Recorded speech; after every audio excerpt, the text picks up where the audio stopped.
দীনকৃষ্ণ ঠাকুরের কথাকে ইগনোর করে চলো, তা না হলে মিথ্যে ভাবের হাঁড়িটা রসগোল্লার হাঁড়ির মতন ঠোকর খেয়ে ভেঙে যাবে। আর তোমার মিথ্যে মিথ্যে ওই যে রসগোল্লা ও রাস্তা ছড়িয়ে যাবে, একটাও খেতে পারবে না।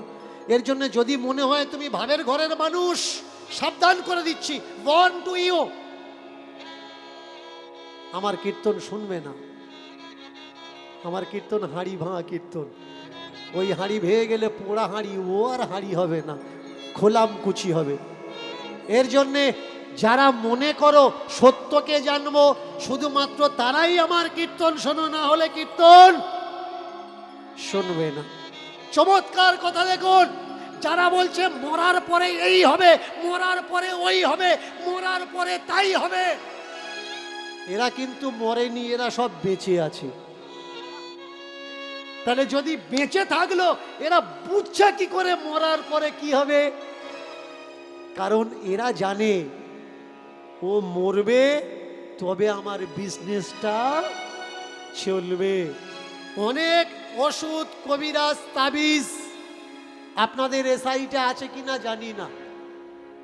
কিছু কিছু গুণিনের জ্বালায় তো ট্রেনে ওঠার কল নেই। আপনি ট্রেনে উঠেই ওপরের দিকে চেয়ে দেখবেন লেখা আছে 5 মিনিটে বসি করো। মেনে চলুন, আপনার অন্যজনের বইয়ের সঙ্গে লাইন আছে, অন্য কারোর বইয়ের সঙ্গে লাইন আছে, আর সে বলেছে তোমার দাদা কেসটা ধরতে পেরেছে, তুমি আমার সঙ্গে আর কথা বলো না, আর ট্রেনে উঠেছেন ওইদিকে আপনার লক্ষ্য গেছে, 5 মিনিটে বসি করো। কি করবেন আপনি? একবার অন্তত ট্রাই করবেন, যাই দেখি 5 মিনিট কেন, যদি 1 সপ্তাহ লাগে লাগুক, দাদাও ঠিক হয়ে যাক, বৌদিও ঠিক হয়ে যাক। চমৎকার বিষয়। এই দাদা বৌদির চক্করে আপনার পায়ের ছাল চামড়া মরছে, আপনার ব্যাংকের ব্যালেন্স খালি হচ্ছে। বৌদিটা বলে দিয়েছে হবে না, ভুলে যাও। লাভবান হচ্ছে কে? ওখানে বসে থাকা গুণিনটা। যে বললে ভিনগুত্রের দিয়ে তাবিজটা বাঁধিয়ে নিও, যে বাঁধবে ও যেন 3 দিন না ছোঁয়। নিয়মগুলো দেখেছেন? তাবিজ যে বাঁধবে ও যেন 3 দিন না ছোঁয়। মেনে চলুন, আপনার কোনো অসুখ হয়েছে আর আপনি ডাক্তারখানায় গেছেন, কোনো ডাক্তার বলতে পারে যদি বাড়াবাড়ি হয় 1 সপ্তাহের ভিতরে আমার কাছে আসবে না, আমি তোমাকে ছুঁতে পারবো না, তুমি আমাকে দেখিও না, বলতে পারে কি? বলতে এরা নিয়ম। আপনি ফেসেছেন কোথায়? ফেসেছেন নিয়মে। আপনার ভগবান আপনি হাত দিতে পারবেন না। যার বাড়ি হরি মন্দির আছে গিয়ে দেখবেন হরি মন্দিরের ঠাকুরের পায়ের ধারে যে ঘটখানা, পিতলের ঘটখানা রাখা আছে, ওই ঘরটা যে কেউ পরিবারে ধুতে পারে, মুছতে পারে, জল দিতে পারে, পাতা পাল্টাতে পারে, নারকেল দিতে পারে, ডাব দিতে পারে। কিন্তু আপনার গ্রামের অন্য মন্দিরে চলে যাবেন, কোনো আশ্রমে চলে যাবেন, মন্দিরের ঘট ছোঁয়া তো দূরের কথা, মন্দিরে ঢোকার অধিকার আপনার নেই। কেন এই দর্শন বিশ্বময় ছড়ানোর দরকার? অনেকে আবার এই ভিডিও দেখার পরে কমেন্টে লিখবে, দেখেছেন আমরা বলেছিলাম দীনকৃষ্ণ ঠাকুর মতুয়া ধর্মের লোক। না ভাই, স্পষ্ট শুনে নাও, আমি কোনো ধর্মকে বিশ্বাস করি না, আমি কোনো ধর্মেরই মানুষ না। আমার পরিচয়, আমি শুধু মানুষ। আমার কর্ম, যারা নিজের আইডেন্টিটি হারিয়ে ঘুরছে এর তার সিম্বল লাগিয়ে তাদেরকে জাগিয়ে দেওয়া যে আমি মানুষ, তুমিও মানুষ। তোমার আইডেন্টিটি তুমি অ্যাজ এ হিউম্যান। তুমি কোনো ভক্ত নও, তুমি কারোর গোলাম নও। তাহলে এখানে প্রশ্ন জাগে, যে দীনকৃষ্ণ ঠাকুর মালার বিরোধ করছে সে গলায় মালা পরছে কেন? যে দীনকৃষ্ণ ঠাকুর তিলকের বিরোধ করছে তার কপালে লাল টিকা কেন? কারণ মালা খোলাতে গেলে মালা পরা লাগবে, তিলক মোছাতে গেলে তিলক পরা লাগবে। না হলে আপনি তিলক যার কপালে আছে তার কাছে গিয়ে দাঁড়ালে আপনাকে দাঁড়াতে জায়গা দেবে না। যার গলায় মালা আছে খোলাতে যাবেন, আপনার গলায় যদি মালা না থাকে ও আপনার কাছে দাঁড়াতে দেবে। অনেকে বলে আমরা নাকি নাস্তিক। যারা মানবতা সাম্যবাদকে নিয়ে চলে তারা নাকি নাস্তিক। না ভাই, আমরা কোনো নাস্তিক না। আমাদের একটা আইডেন্টিটি, আমরা সত্যকে সঞ্চয় করছি, আমরা সত্য সন্ধানী। দীনকৃষ্ণ ঠাকুর একা সত্য সন্ধানী না, বিশ্বের সমগ্র বিশ্বের সৈকড়া মানুষ যারা সত্যকে অ্যাকসেপ্ট করে তারা প্রত্যেকেই সত্য সন্ধানী। তাই তাদের আইডেন্টিটি, তারা নাস্তিক না, তারা সত্য সন্ধানী। আমরা শুধুমাত্র মানুষ, আর মনুষ্যত্বই আমাদের গুণবত্তা হওয়ার দরকার, এছাড়া আর কিচ্ছু না। তাকিয়ে দেখুন, গুরু পরম্পরায় ভেসেছে আমাদের এই দুনিয়ায়। গুরুদেব বাড়িতে আসলে যত্ন করতে হয়, গুরু যত্ন করলে তবে নাকি তার স্বর্গে ঠাঁই হয়। গুরু যত্ন করো, গুরু যত্ন করো, তবে তোমার স্বর্গে ঠাঁই হবে। গুরু সেবা করো, তবে তোমার স্বর্গে। বাবা মা ও ভাড়মে যাক, ও না ও বৃদ্ধাশ্রমে যাক, কিন্তু গুরুদেব যেন বাড়ির থেকে বিনা যত্নে না ফিরে যায়। ছেলেটা মাকে বলছে, মা জানার দরকার আছে, দরকার জানতে গেলে গুরুর প্রয়োজন আছে, এর জন্য আমাদের এগিয়ে যেতে হবে। বলতে পারো মা, এই যে আমরা মানুষ মরছি, মানুষ মরে কি করে? আমি কথা শুনতে গেলাম, পাঠ শুনতে গেলাম, সেই পাঠে মৃত্যু চর্চা করছিল। মানুষ যখন এই শরীর থেকে বেরিয়ে যায়, আত্মা, যমদূত দাঁড়িয়ে থাকে, ওই যমদূত টেনে নিয়ে যায় যমলোকে, আর সেখানে গিয়ে বিভিন্ন যন্ত্রণা তাকে, কষ্ট তাকে দেয়, আর সেই কষ্ট সহ্য করতে পারে না, তার জন্যে ব্রাহ্মণদের ডেকে শ্রাদ্ধ করে তার শান্তি দেওয়া লাগে। চমৎকার কোন জায়গায় দেখেছেন? আপনি যদি শাস্ত্র মানেন, গীতা মিথ্যে হয়ে যাবে, আর আপনি যদি গীতা মানেন তাহলে শাস্ত্র পুরাণ মিথ্যা হয়ে যাবে। কিরকম? এটা আমার মুখের কথা না, আপনি পড়ে দেখবেন, তারপরে বুঝতে পারবেন। এরা বলছে মানুষ মরার সময় শরীর থেকে আত্মা বেরিয়ে যায়, আর এই আত্মাকে কে নিতে আসে? যমদূতেরা নিতে আসে। কর্ম অনুসারে ওই আত্মাকে নরকে সাজা প্রাপ্ত হয়। কিন্তু ভগবান শ্রীকৃষ্ণ গীতাতে বলছেন, হে অর্জুন, আত্মা না তো মরে, না তো জীবিত হয়। আত্মাকে না তো ধরা যায়, না তো কাটা যায়, না তো মারা যায়, না তো দুঃখ দেওয়া যায়, না তো কষ্ট দেওয়া যায়, না তো সুখ অনুভূতি আছে। আত্মা খায় না, আত্মা ভয় পায় না, আত্মা জলে ভেজে না, আত্মা রোদ্দুরে শুকায় না। তাহলে যে আত্মা, তার কোনো ফিলিংসই নেই, সেই আত্মাকে এরা নরকে সাজা দেয় কি করে? এটাকে বুঝতে হবে। এই নরক কনসেপ্ট এলো কোথার থেকে? নরক কনসেপ্ট এসছে গরুড় পুরাণ। পড়ে নেবেন গরুড় পুরাণ। প্রথমে কোন কনসেপ্ট ছিল? কনসেপ্ট ছিল উর্বশী, অপ্সরা, মেনকা, রম্ভা, তিলোত্তমা। আপনি আপনার বাবার শ্রাদ্ধ করবেন, আপনার বাবা স্বর্গে চলে যাবে। স্বর্গের পতিতাগুলো আপনার বাবার চতুর্দিকে সেবা যত্ন করবে। নাও নাও, কাঁচের গ্লাসে করে সুরা নিয়ে আসবে। সুরা, সুরা মানে কি? আপনার বাবা বুড়ো হয়ে গেছে, কষ্ট পাচ্ছে, আর সে কোনো পাঠ শুনেছে, বাবা পরাচিত্তির করে দে, করে দিলে আমি স্বর্গে যাব। আপনার বাবা মরে যাবে, এই নিয়ে আপনার বাবার দুঃখ নেই। আপনার বাবা চিন্তা করছে, মরার পরে গ্লাস পাবো তো? চতুর্দিকে 20, 25, 18, 16 ঘুরবে তো? এই কি শাস্ত্র গ্রন্থ? এগুলো আমার মুখের কথা না, পড়ে দেখবেন।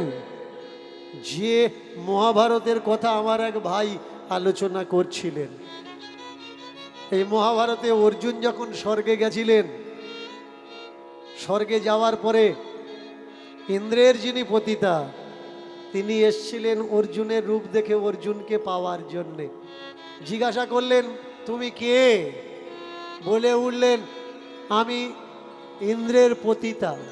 বললে, ইন্দ্রের পতিতা যদি হও তাহলে ইন্দ্র আমার পিতা, তুমি তাহলে আমার মাতা।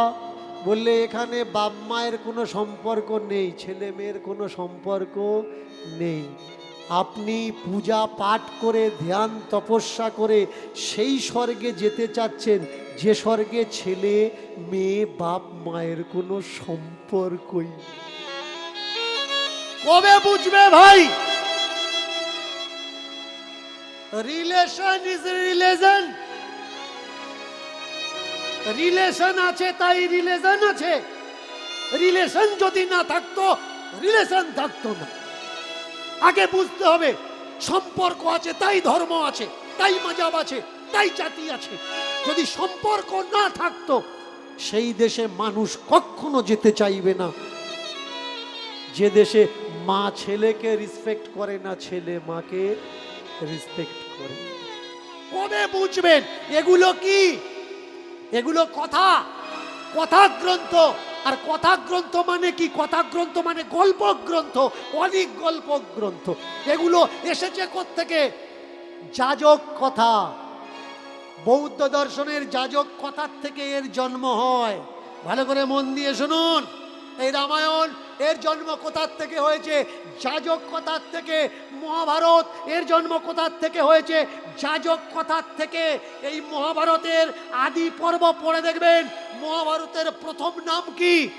প্রথম নাম হচ্ছে জয়, তারপরের নাম ভারত সংহিতা, তারপরের নাম হচ্ছে মহাভারত। এটা কি? মহাভারত কথা। কথা মানে গল্প, গল্প মানে অলিক, অলিক মানে যা কল্পনা চিন্তা ভাবনার থেকেই আসে। আপনি বলতে পারেন, ভাই এতদিন মনে করছিলাম ধর্মগ্রন্থ শাস্ত্রগ্রন্থ, তাহলে কথা গ্রন্থ কি করে হলো? দীনকৃষ্ণ ঠাকুর কেন বলছে এগুলো কথা গ্রন্থ? আমি বলছি না, আমি বলছি না এগুলো কথা গ্রন্থ। কে বলছে? গ্রন্থ, এভিডেন্স, প্রমাণ বলছে। আর যদি কখনো মহাভারত দেখেন, দেখবেন মহাভারত নাম দেখানোর সময় একটা গান বাজে, গানটা শুনবেন। সেই গানে গীতটা এমন আছে, অথ শ্রী মহাভারত কথা, অথ শ্রী মহাভারত कथा, कथा है पुरुषास्त्र की परमार्थ की, ये सारथी उसे बने जो कृष्ण सदा पाठ की। अथ श्री महाभारत, अथ श्री महाभारत कथा, अथ श्री महाभारत कथा। आ आ आ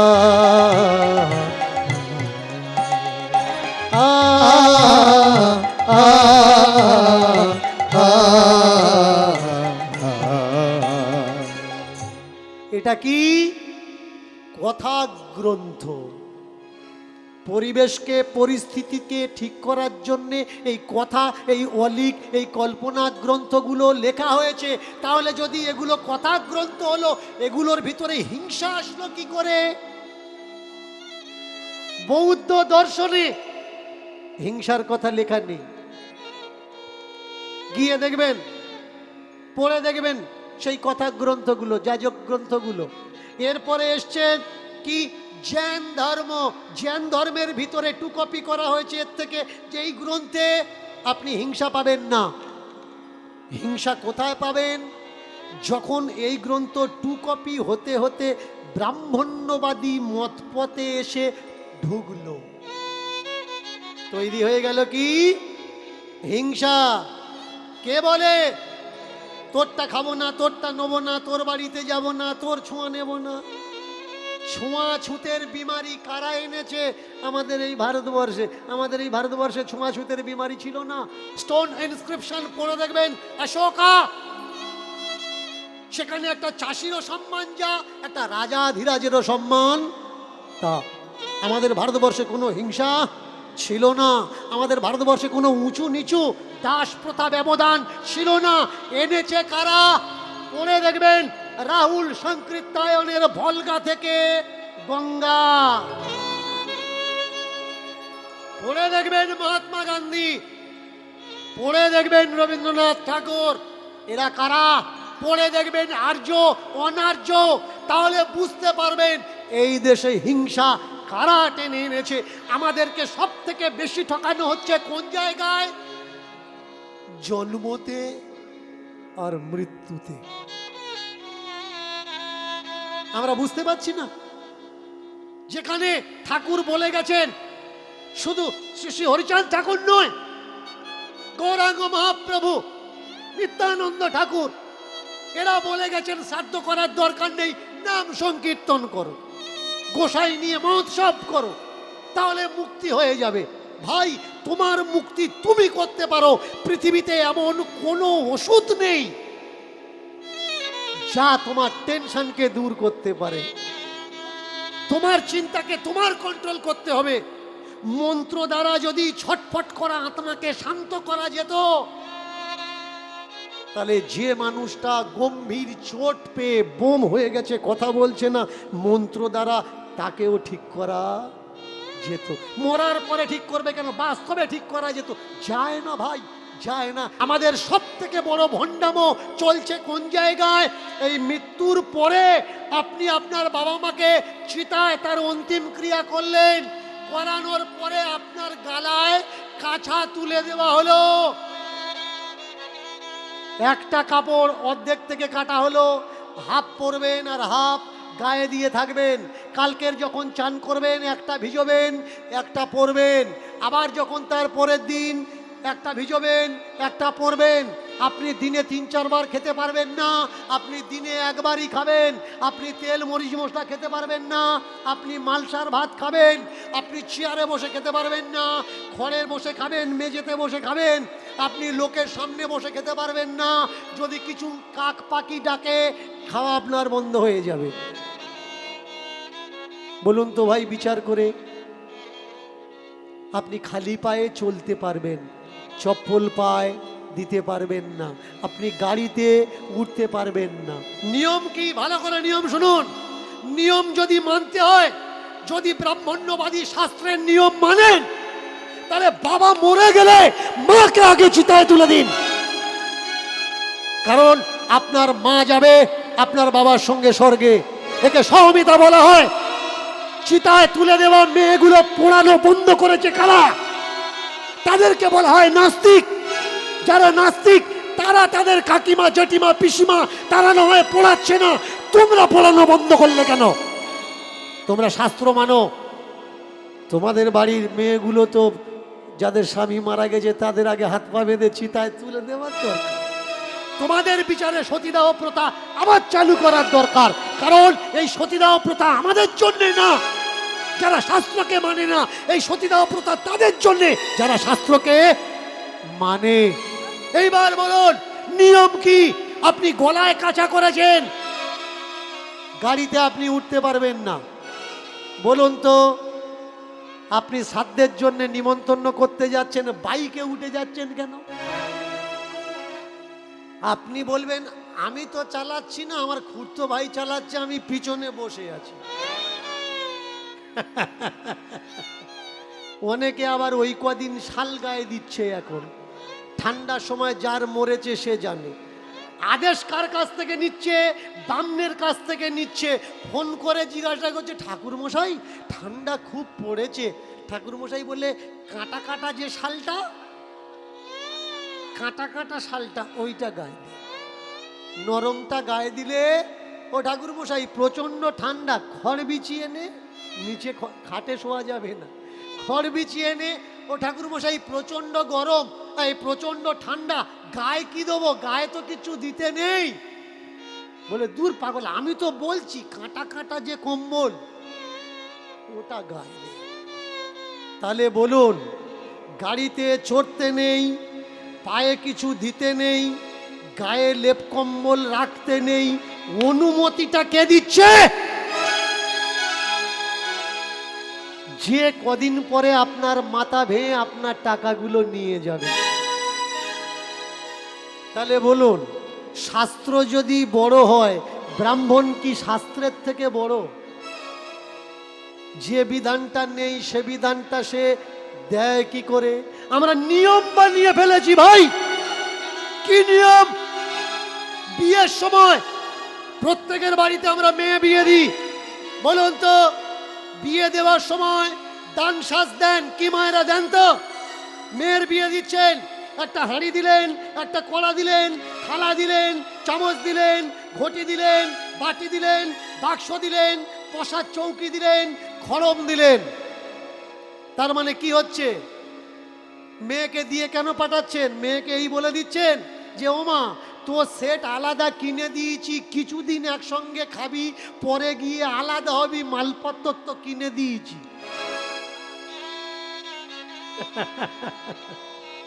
কেন? যে বাড়ি বিয়ে দিচ্ছেন তাদের হাঁড়ি নেই, যে বাড়ি বিয়ে দিচ্ছেন তাদের কড়া নেই, খুন্তি নেই, তবু দিচ্ছেন কেন? নিয়ম বানিয়ে ফেলেছি। পায়ের খড়ম দিচ্ছেন জামাইকে। আপনার জামাই খড়ম পরবে, খড়মের জুগার আছে, দিতে হয় তো বুট কিনে দিন। খড়ম দিচ্ছেন কেন? চৌকি দিলেন, জাঁতি কিনে দিলেন, পান খাওয়ার জন্য পিতলের ডাবা কিনে দিলেন। আপনার জামাই পান খাবে না মেয়ে পান খাবে, তবু নিয়ম বানিয়ে ফেলেছি, দিতে হয় তাই দিচ্ছি। আপনি রাস্তা দিয়ে যাচ্ছেন, বিড়ালে আপনার রাস্তা কেটেছে।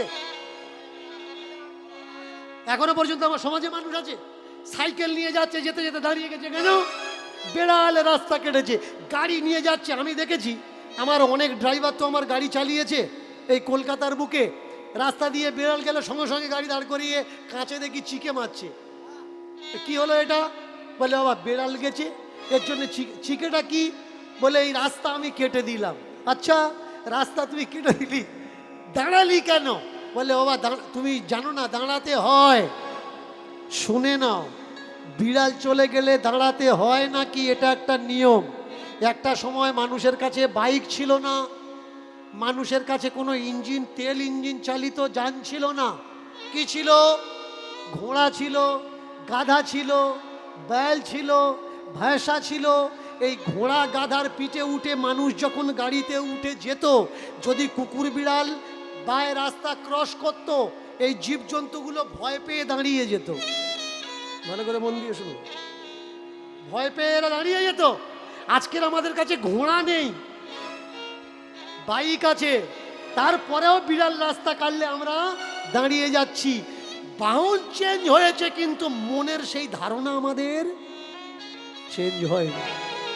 একবিংশ শতাব্দী চলছে ভাই, মানুষ পৃথিবী থেকে চাঁদে চলে গেছে, পৃথিবী থেকে ক্যামেরা মঙ্গল গ্রহে চলে গেছে, পৃথিবী থেকে মহাকাশ যানে মানুষ ঘুরছে। তারপরে ওই একবিংশ শতাব্দীতে মানুষ গলায় কাছা নিয়ে ঘুরছে। কষ্ট কোন জায়গায় লাগে জানেন? মতুয়া সমাজের ভিতরে যদি কেউ মারা যায়, তো তাদের বারণ কে করে, বাধা কে দেয়? যে ব্রাহ্মণ দিয়ে শ্রাদ্ধ করানো লাগবে, কোনো অন্য সম্প্রদায়ের মানুষ বলে না তোর করাই লাগবে। তোমার পাশের বাড়ির ঠাকুর দাদা এসে বলবে তোর বাবাটা আর জল দিবি নে। সকলে সব রকম কথা বলবে, তোর বাবা কি নরকে ঘুরবে, রোদ্দুরে রোদ্দুরে ঘুরবে। এবার আপনি বললেন না ঠাকুর দাদা, আমি মতুয়া দর্শন জানি, আমি হরিচাঁদকে স্টাডি করেছি, আমি গুরুচাঁদকে স্টাডি করেছি, ওই মিথ্যাচার আমি আর করব না। এবার গ্রামে থেকে আপনাকে প্রেশারাইজ করা হবে, তুই যদি নেড়া না হোস তোর বাড়িতে আর কেউ খাবে না। খাওয়ার লোকের পৃথিবীতে কমই নেই। শক্ত হয়ে দাঁড়িয়ে থাকুন, নিমন্ত্রণ ছড়িয়ে দিন, দেখবেন যে বলেছে খাবে না, ও আগে এসে বলবে হ্যাঁ রে সব আসছে তো, তোর কাকিমা বলেছে সকাল সকাল আমার খেতে, বুঝলি, বেলা করে গ্যাসের রুগী তো, যে তোমার বারণ করছে ও আসবে আগে। এর জন্যে বাধা দেওয়া মানুষগুলো ভয় পেলে হবে না, চেঞ্জ সেকেন্ডে করো। গলায় কাঁচা আপনার পরিয়ে দেবে, পরানোর পরে এরা বলবে পরেছো যখন খোলা লাগবে। এই দেখুন আমি গানের পোশাক পরেছি, গান হয়ে যাবে, পোশাক আবার খোলা লাগবে, লাগবে তো। আপনার বাবা মরে গেছে, মরা পোশাক পরেছেন, তাহলে এই পোশাক তো আবার খোলা লাগবে। খুলবে কদিন পরে, কেউ 11 দিন, কেউ 10 দিন, কেউ 12 দিন, কেউ 13 দিন, কেউ বা আবার 1 মাস পরে গিয়ে খুলছে। খোলানোর দিন কি হচ্ছে, চতুর্দিকে কলার খোলা কেটে ভর্তি করে তাতে চাল দিয়েছে, পান দিয়েছে, সুপুরি দিয়েছে, কাঁচকলা দিয়েছে। কাঁচকলা, কাঁচকলা বোঝেন তো? বলুন তো, আপনার বাবা মরে গেছে, কলা কোন কাজে লাগবে ভাই? কলা কোন কাজে লাগবে? বলবে ওটা দিতে হয়, দিতে হয় বলে ছেড়ে দিলে, জিজ্ঞাসা করলে না কলা কোথায় দেয়। আপনার বাবাকে কলা দিচ্ছে, এই কলাটা কিন্তু খুব খারাপ জিনিস। শুধু আপনার বাবাকে দিচ্ছে তা নয়, আপনার 14 পুরুষকে দিচ্ছে। হাতে করে জল নাও, সোনার আংটি থাকলে আপনাকে খুলে ফেলা লাগবে, রূপো তামার আংটি থাকলে আপনার হাত থেকে খুলে ফেলা লাগবে, আর ঘাসের আংটি পরিয়ে দেবে, দিয়ে বলবে জল নাও, বলো অমুকো দাসস্য পুত্রস্য। কে? অমুকো দাসস্য পুত্রস্য। তোমার বাবাকে দাস, তোমার ঠাকুরদাকে দাস, তার বাবাকে দাস, তার বাবাকে দাস, তুমি কে? দাস, দাসস্য পুত্রস্য। আর যখন ওদের বাবা মা মরে যাবে, তখন কি মন্ত্র উচ্চারণ করে? দেব শর্মায়। দেবতা কারা? এরাই তো মন্ত্রে প্রকাশ পাওয়া গেল, দেব শর্মায়। ওরা দেবতা আর তুমি দাস। ভেবে দেখো, শ্রাদ্ধ করে করছো কার সর্ব? আমি তো শুধু বলতে পারি, পরিবর্তন আপনার আনা লাগবে। আমি তো বলতে পারি ভাই সকাল হয়েছে, ওঠো, জাগো, কাজ করার জন্য মাঠে চলো। উঠে ঘর থেকে বেরিয়ে তোমার আশা লাগবে, আমি তোমাকে হাত ধরে টানতে পারি না। আমি বলতে পারি কোনটা করা উচিত, কোনটা করা উচিত নয়। ব্যক্তিগত কারোর সঙ্গে আমার কোনো রাগ ক্ষোভ বিদ্বেষ নেই। তোমার করার, তোমার টাকা আছে, তোমার বাপের শ্রাদ্ধ করো, ওতে আমার বাপের কোনো যায় আসে না। আমি শুধু বলার জন্যে আসি, গ্রামে গ্রামে, রাস্তায় রাস্তায়, পথে পথে, ভাই তুমি দাস নয়, তুমি রাজা। তুমি দাস নয়, তুমি এই দেশের রাজা। রাজ করার জন্য তুমি জন্মেছো। এই সমগ্র বিশ্ব তোমার ভাই, এই সমগ্র বিশ্ব তোমার। তুমি নীচ নয়, তুমি উচ্চ কুল, উচ্চ ভাব সম্পন্ন, উচ্চ জাতের মানুষ। তাকিয়ে দেখো ভাই, তুমি নীচ নয়, তুমি দলিত নয়, তুমি নমশূদ্র নয়, তুমি নমশুদ্ধ। তুমি শূদ্র নও, তুমি শুদ্ধ। তোমার বোঝা লাগবে তুমি কে। ওঠো, জাগো, মাথা তোলো, আর দেখো এই বিশ্ব তোমার।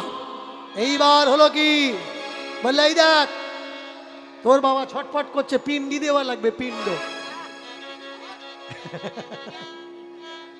পিণ্ড দেওয়া লাগবে। পিণ্ডতে কি কি দেওয়া হয় মায়েরা? মায়েরা কারা কারা পিণ্ডি দিয়েছেন একটু হাত তুলবেন।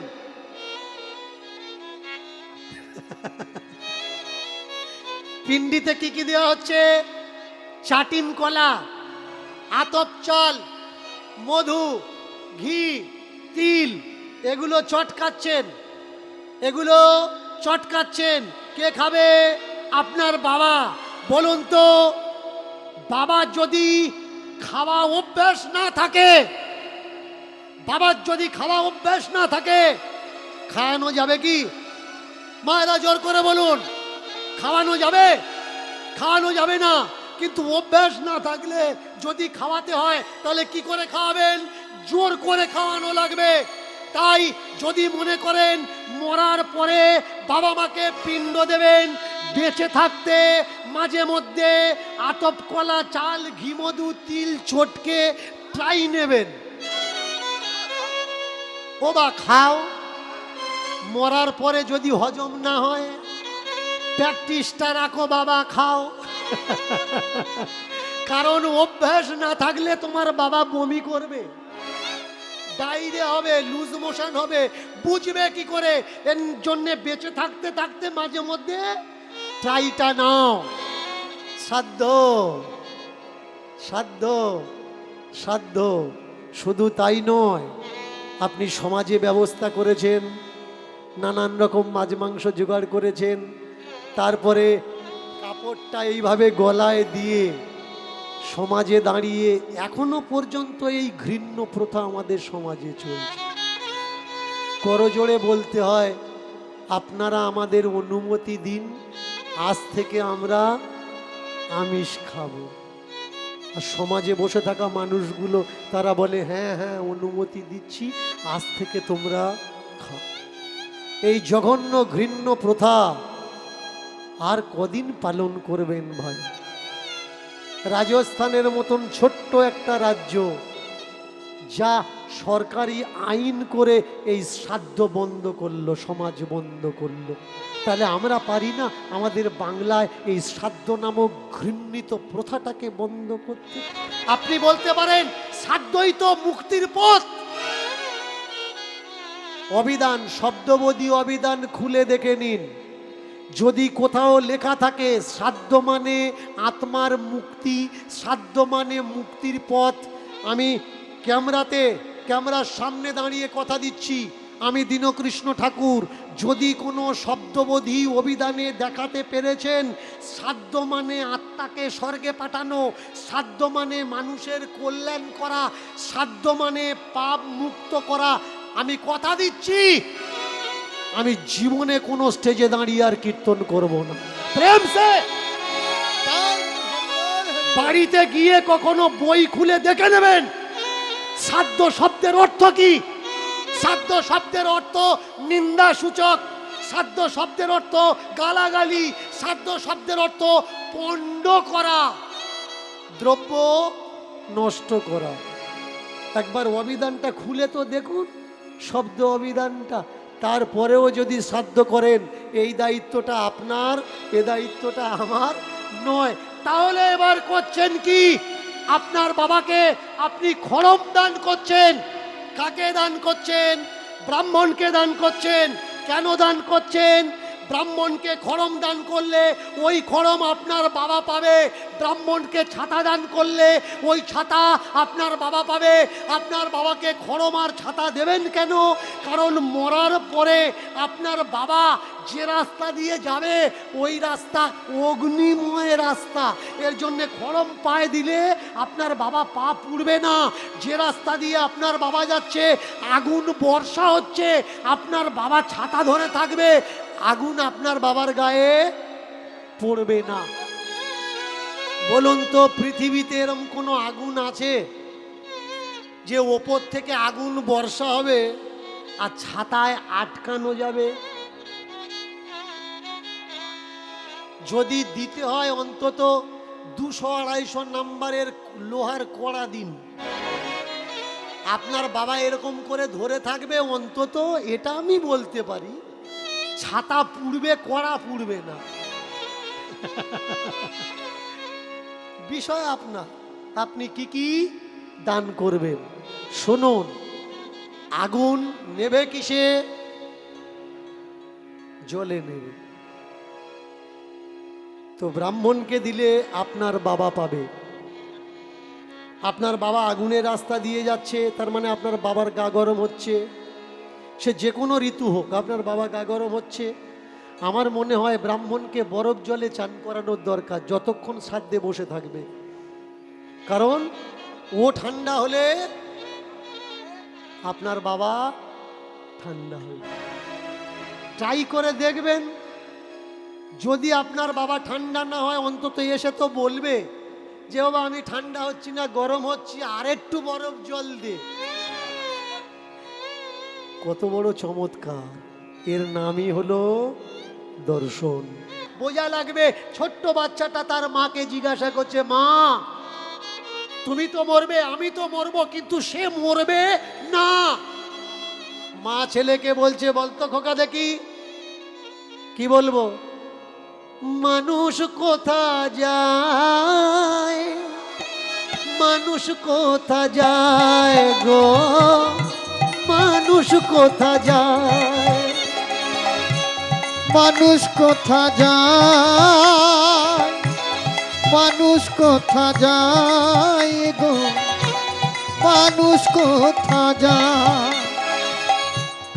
মরার পরে দেহ ছেড়ে, মরার পরে দেহ ছেড়ে কোন দেশে ঘোরে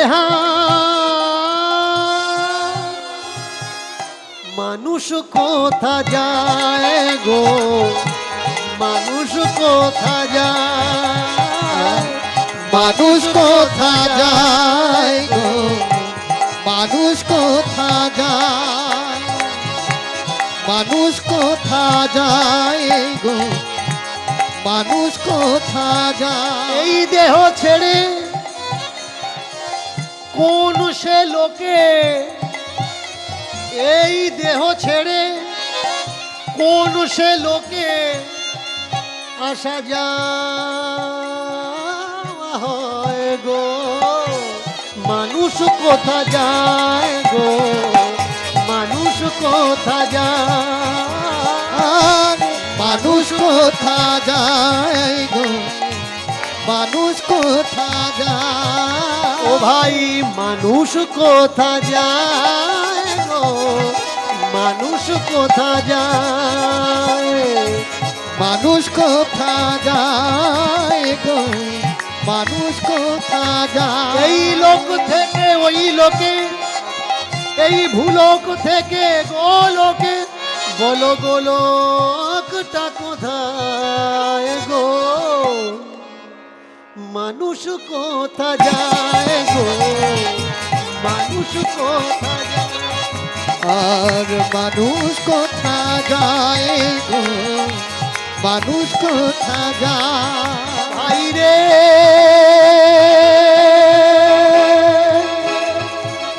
ভাই রে,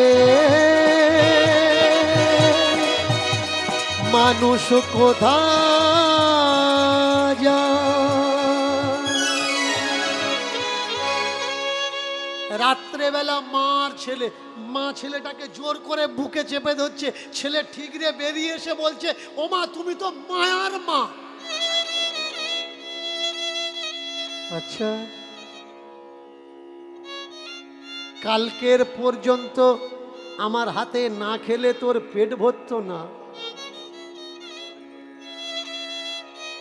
কি শুনলি কি জানলি, একদিনে জন্মদায়িনী মা মায়ার মা হয়ে গেল। বা বলতো দেখি মানুষ মরে কোথায় যায়? ও মা তুমি তো আমার থেকে বড়, তুমি বলো মানুষ মরে কোথায় যায়। মায়েরা মন দিয়ে শুনবেন, মানুষ মরে কোথায় যায়? মানুষের যখন মৃত্যু হয় কিছুদিন আগের থেকে এক একটা অর্গান ড্যামেজ হতে থাকে। যেদিন সে মরবে এক একটা অর্গান কাজ করা বন্ধ করে দেয়, চলতে থাকে কি শুধু তার হৃৎপিণ্ডটা, শ্বাস চলতে থাকে, তার সুখ আর কাজ করে না, দুঃখ আর কাজ করে না, আস্তে আস্তে তার শোনাটা বন্ধ হয়ে যায়। যত বাবা বাবা বলে ডাকো ও আর সাড়া দেয় না, আস্তে আস্তে দেখাটা বন্ধ হয়ে যায়। ও বা আমি এই তো, ও বা আমি এই তো, ও মা আমি এই তো, দাদা আমি এই তো, ওর আর দেখাটা কাজ করে না, দৃষ্টিশক্তিটা কাজ করে না। গায়ে হাত বুলাচ্ছ, বুঝতে পারছো, বুঝতে পারছো, অনুভূতি, ফিলিং কাজ করা বন্ধ হয়ে যায়। এবার শুধু চলতে থাকে হৃৎপিণ্ডটা, তাই শ্বাসটা পড়ছে, বেরুচ্ছে আর ঢুকছে। এইটা চলতে চলতে চলতে চলতে যখন স্টপ হয়ে যায়, তখন শ্বাস চলাটাও বন্ধ হয়ে যায়, বেরোনোটাও বন্ধ হয়ে যায়, নেওয়াটাও বন্ধ হয়ে যায়। তখন সায়েন্স, ডাক্তারি মতে তাকে মৃত বলে ঘোষিত করে। এই মরার পরে ব্রেন বেঁচে থাকে অনেক সময়। মরার পরে ব্রেনটা বেঁচে থাকে অনেক সময়। মৃত্যু কি? আমরা কখনো মৃত্যুকে জানার চেষ্টা করিনি, তাই আমাদের জীবনে এই দশা। অনেকে বলে ভগবান যা করতে পারে বিজ্ঞান তা করতে পারবে না। বিজ্ঞান হাওয়া তৈরি করতে পেরেছে, বিজ্ঞান হাওয়া তৈরি করতে পারে, ঈশ্বর এই হাওয়া তৈরি করেছে। আরে ভাই, বিজ্ঞান যদি হাওয়া তৈরি করতে না পারত, তাহলে মুখের ভিতর থেকে পাইপ দিয়ে অক্সিজেন সিলিন্ডারে অক্সিজেনটা আসতো না। অক্সিজেনটা আর্টিফিশিয়াল অক্সিজেন কে তৈরি করেছে? বিজ্ঞান তৈরি করেছে। Heart transfer, heart transplant, liver transfer, বিজ্ঞান কোথায় গেছে? তুমি বিজ্ঞানকে জানো না। বিজ্ঞানের দৃষ্টিকোণ থেকে দেখো, তাহলে বুঝতে পারবে কোনটা সত্য আর কোনটা মিথ্যা। ধর্মগ্রন্থে আজব আজব গাঁজাখুরি গালগপ্প লেখা আছে। এই পৃথিবী ভূমিকম্প হয়, ভূমিকম্প ভূমিকম্প তখন হয়, কখন হয় ভূমিকম্প? এই পৃথিবীটা শেষনাগের ফোনার উপরে আছে, ভালো করে লক্ষ্য করবেন। অনন্তনাগ, শেষনাগ, এই শেষনাগের ফোনার উপরে আছে কোন গ্রন্থ বলছে। আবার কোন গ্রন্থ বলছে কচ্ছপ, কচ্ছপ অবতার হয়েছে, কচ্ছপ সমুদ্রে ভাসছে, তার পিঠের উপরে পৃথিবী আছে। ওই শেষনাগ বা কচ্ছপ যখন নড়াচড়া করে, এপাশ ওপাশ করে, তখন ভূমিকম্প হয়। আর কিছু মানুষ বলছে ধর্মশাস্ত্র গ্রন্থে নাকি বিজ্ঞান ঢুকে আছে। দেখেছেন কত বড় বিজ্ঞান? শেষনাগের মাথার উপরে পৃথিবী,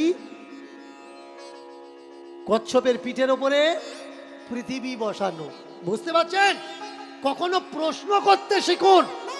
আপনার, আমার, আমাদের প্রশ্ন করা কেড়ে নিয়েছে। আমি বলছি না বাড়িতে পূজা করাবেন না, অবশ্যই পূজা করাবেন।